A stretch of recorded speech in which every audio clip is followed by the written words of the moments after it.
Kalau ngobrol sama teman-teman para TKW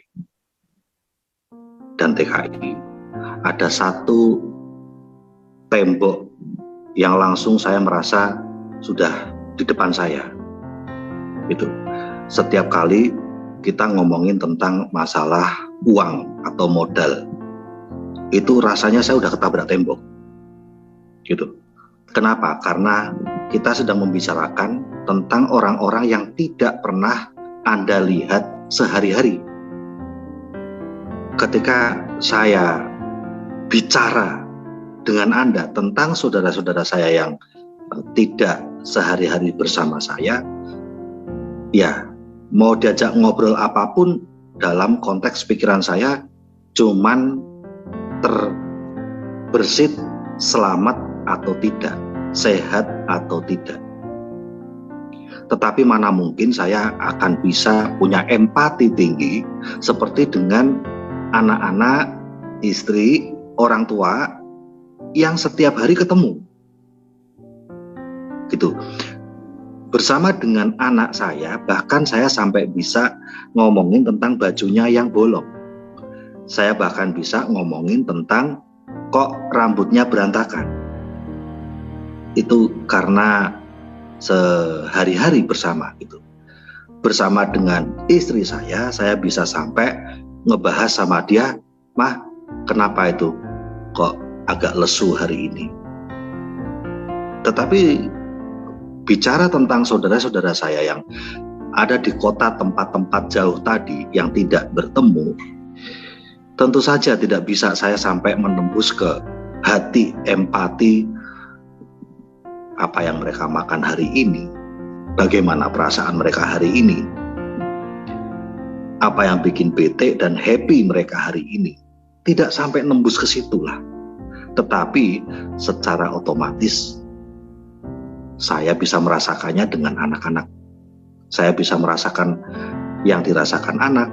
Saya kepingin tahu dan kepingin melindungi orang-orang yang selalu berada bersama saya. Di saat itu, kalau bicara tentang bisnis, kalau bicara tentang usaha TNC ini, kalau bicara tentang harga yang harus saya bayar untuk sukses, itu ngefeknya luar biasa. Kenapa? Saya bisa melihat bagaimana Audrey tidur di kontrakan, lalu kami pindah ke mertua, kamar yang sempit, gitu ya.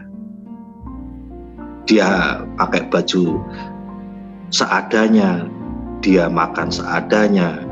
Saya bisa merasakan empati dengan yang dirasakan sama Bu Sari waktu dia dalam kondisi hamil dan kami masih ada di kamar kos-kosan. Semua itu sangat saya rasakan.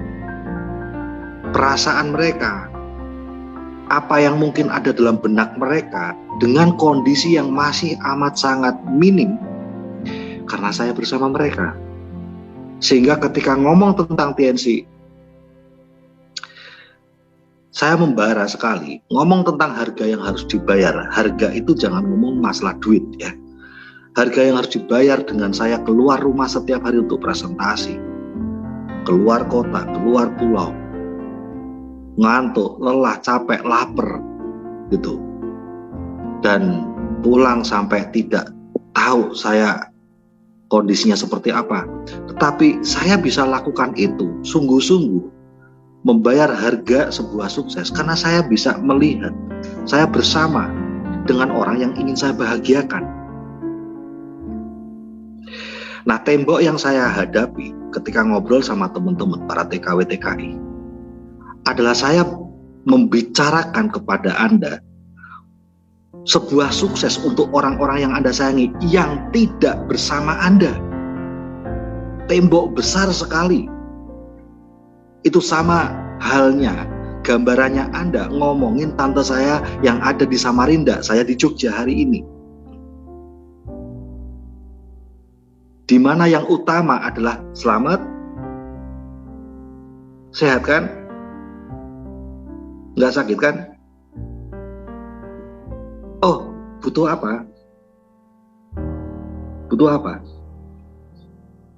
Obat, oke, kita kirim. Tembok itulah yang sungguh-sungguh menjadi masalah saya ngobrol sama Anda tentang anak Anda. Karena dalam pikiran Anda, selamat, bisa makan toh, udah bayar sekolah, nggak nakal toh, nggak sakit toh, sama siapa? Ada temennya toh, udah bayar SPP-nya toh. Semuanya seolah-olah sudah beres, semuanya seolah-olah sudah dipenuhi, dan merasa fungsi Anda sebagai orang tua sudah sempurna. Karena itu semuanya,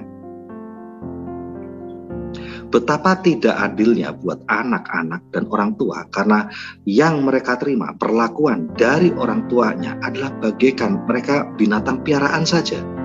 Selamat, sudah makan toh, rumah nggak bocor toh,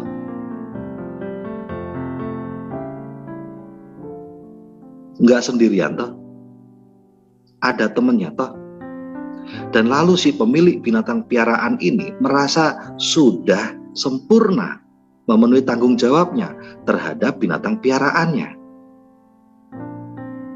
Tetapi bicara tentang anak, bicara tentang orang tua, adilkah bagi mereka kita mendefinisikan mereka, kita berpikir kebutuhan mereka layaknya mereka adalah binatang peliharaan atau ternak? Adilkah?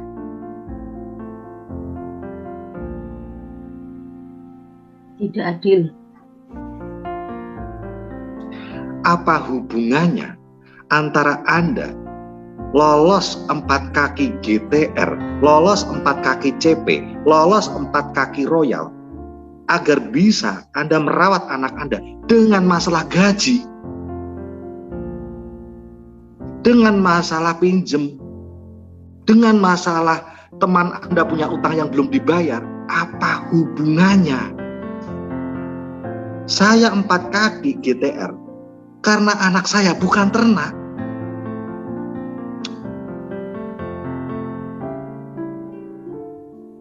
Dan saya bukan kemudian enggak jadi 4 kaki GTR karena gaji. Itu cara pandang tentang anak yang amat sangat gak fair, gak adil untuk anak Anda. Dan Anda pun juga tidak dapat perlakuan yang adil jika Anda dulu sebagai anak dipandang seperti itu sama orang tua Anda. Itu pun gak adil bagi Anda. Mama berjuang untuk bersamamu. Kalau Mama dapat gaji ya, untuk lolos GTR, untuk lolos CP, untuk lolos Royal. Saat itulah kamu menjadi anak.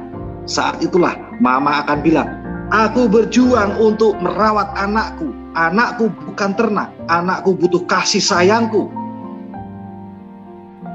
Hanya kalau Mama dapat gaji. Tetapi saat Mama nggak dapat gaji, nak, nggak dapat pinjaman, nak, kamu ternak. Mama hanya melihat kamu sudah makan, nak, sudah bayar SPP, ada temennya toh, nggak sendirian toh, pulsa ada. Pertanyaan untuk ternak bisa dijadiin satu dengan pertanyaan untuk anak. Saya bertanya sama ternak saya, sapiku sudah makan toh? Anakku sudah makan? Sapiku, kamu nggak sakit toh? Anakku, kamu nggak sakit kan? Sapiku, kandangmu nggak bocor toh? Anakku, kamarmu nggak bocor toh? Udah, sapiku, kamu nggak sendirian toh? Anakku, kamu nggak sendirian toh? Sapiku sehat? Nak, sehat? Adilkah itu buat anak kita? Sapiku sekarang umurnya sudah 6 tahun. Anakku sekarang umurnya sudah 6 tahun. Mau dikado apa sapi? Rumput yang banyak ya. Mau dikado apa? Nah, handphone baru ya. Adilkah itu buat anak kita? Bahagiakah Tuhanmu memandang caramu memandang anakmu? Keberkahan macam apa yang kau harapkan dari Tuhanmu saat kau merawat titipannya sama dengan ternakmu? Sukses macam apa yang kau harapkan Tuhan berikan jika cara pandangmu, cara memperlakukan titipan Tuhan ini sama dengan caramu memperlakukan ternakmu? Di sini tembok saya sudah stuck. Udah mau jalan, udah stuck. Tapi ketika saya bersama Ananisa, dia di Indonesia, saya tinggal seret tangan Ananisa, tak seret, tak jambat rambutnya, tak bawa ke depan bapaknya, tak jongkokin, lihat bapakmu, lihat tubuh bapakmu, lihat kasurnya, lihat rumah bapakmu. Pantaskah kamu sebagai anak memperlakukan orang tuamu, membalas budi orang tuamu seperti ini? Dan Ananisa bisa melihat. Dia bisa lihat badan ayahnya yang renta. Dia bisa melihat bapaknya batuk-batuk. Dia bisa melihat tempat tidur bapaknya yang ada kecoak lewat. Dia bisa melihat atasnya bocor. Dia bisa berempati. Dan dia akan memperjuangkan 4 leg GTR, 4 leg CP, 4 leg Royal ini. Tidak ada kata kalau gajian. Dia bisa melihat bapaknya bukan ternak. Dia bisa melihat bapaknya bukan sekedar sapi yang penting bisa makan, cukup kandang, masih hidup, masih bernafas, sehat. Dia bisa menembus itu semuanya dan bisa melihat bapaknya punya hati yang sedang sengsara, punya pikiran yang sedang resah. Dia bisa nembus itu karena hidup di situ. Saya tidak punya tembok. Ketika saya ngomong sama orang yang bisa melihat kondisi keseharian orang-orang yang disayanginya, tapi tembok itu tebelnya minta ampun untuk Anda. Hanya hatimu yang bisa nembus. Saya sudah angkat tangan, hands up untuk Anda yang gak punya hati. Karena yang bisa nembus tembok cuma hati. Tapi untuk orang-orang yang ada bersama keluarganya, tidak punya hati pun, saya bisa seret dia dan saya dudukkan dia di depan ibunya. Saya bisa seret dia dan saya dudukkan dia di depan anaknya. Lihat anakmu. Sudah bahagiakah dia? Tapi untuk Anda yang tidak bersama mereka, ada tembok besar luar biasa. Dan saya hanya bisa ngomong sama orang yang masih punya hati. Sehingga selalu saya berpikir, apa hubungannya sama gaji? Saya bisa ngomong, sorry sapi, kamu gak bisa makan rumput hari ini, aku belum gajian. Sorry sapi, kandangmu masih bocor, tahan ya bulan ini ya, belum gajian. Tapi saya gak bisa ngomong gitu sama darah dagingku. Karena saya melihat dia. Besok hari Senin, terpaksa lagi, kita rombongan lagi jemput kakak. Karena hari Senin, Audrey itu ada sekolah di luar. Dan kemudian acara itu sendiri bisa sampai jam 7 malam. Saya bisa mengantarkan dia, tetapi kondisi mata saya tidak bisa jemput dia jam 7 malam. Mau gak mau. Dan saya nggak enak banget, saya kasihan banget. Terpaksa Bu Sari yang harus jemput. Masalahnya adalah Bu Sari nggak istirahat dari pagi. Dia sudah harus bangun jam 5 pagi, bikin maem sarapan, kemudian dulang si Al, pakai ngomel-ngomel karena si Al pasti lemot banget gitu maemnya, sambil mainan game dan sebagainya. Ngomel-ngomel sama kakak yang kok belum ganti, ngomel-ngomel bla bla bla bla bla bla. Lalu nganterin mereka pagi sekolah.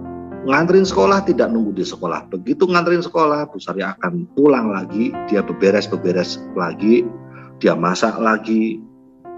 Untuk siang harinya ngerjain ini, ngerjain itu, saya masih ngorok biasanya. Dan nanti jam 1 siang Bu Sari akan keluar lagi untuk jemput Aldrin, si kecil yang masih SD. Lelahnya luar biasa. Nah, saya anterin kakak. Namun masalahnya adalah jam 7 malam kalau pulang saya nggak bisa nyetir, mata saya masalahnya.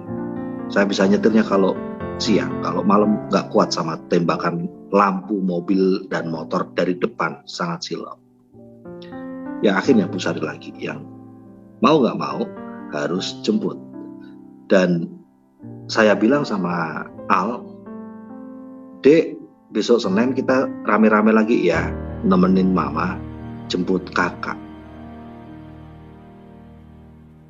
Empati seperti itu tidak pernah Anda rasakan dalam penjaramu. Anda hanya berpikir, ada duit nggak? Siapa yang jemput? Oh, panggil omnya untuk jemput. Ini ada duit bensin, tak kirimin nanti duit bensin. Atau pakai taksi aja, nih tak kirimin duit.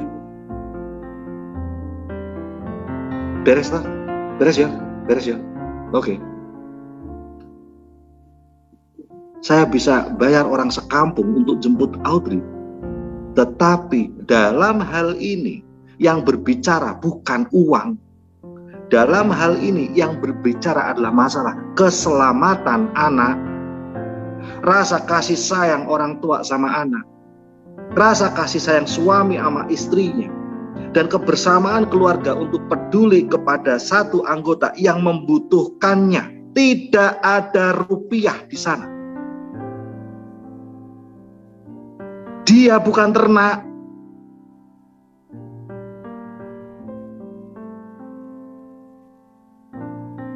Jadi yang kami berikan adalah waktu. Istri saya bisa ngerasain kasihan suaminya, harus nyetir. Udah Pak, gua aja yang nyetir. Suami bisa kasihan sama istrinya sehingga bilang, Dedek yuk besok kita temenin mama, biar mama gak nyetir sendirian malam-malam. Dan orang tua serta adik bisa peduli sama kakaknya serta anak nomor satunya, supaya tidak dijemput sendirian atau naik taksi atau sama temennya. Temennya pada bawa mobil semua, bisa saja kita bilang barengan aja tuh sama Bea. No. Susah ngomong gini sama orang yang gak punya hati. Beneran. Iki masalah hati. Inilah GTR. Ini bisa saya cancel. Mama cancel jemput, saya cancel nemenin, Dedek cancel nemenin, dan Audrey pulang sendiri atau sama temennya kalau dia sapi. Sapi tak butuh hati, sapi tak butuh waktu, sapi cuma butuh duit. Semuanya beres dengan uang kalau itu sapi. Semoga saya ngomong sama beberapa segelintir kecil yang punya hati. Saya tidak berharap banyak sama yang gak punya hati. Karena Anda menyamakan kebutuhan anakmu seperti kebutuhan ternakmu. Matur nuwun.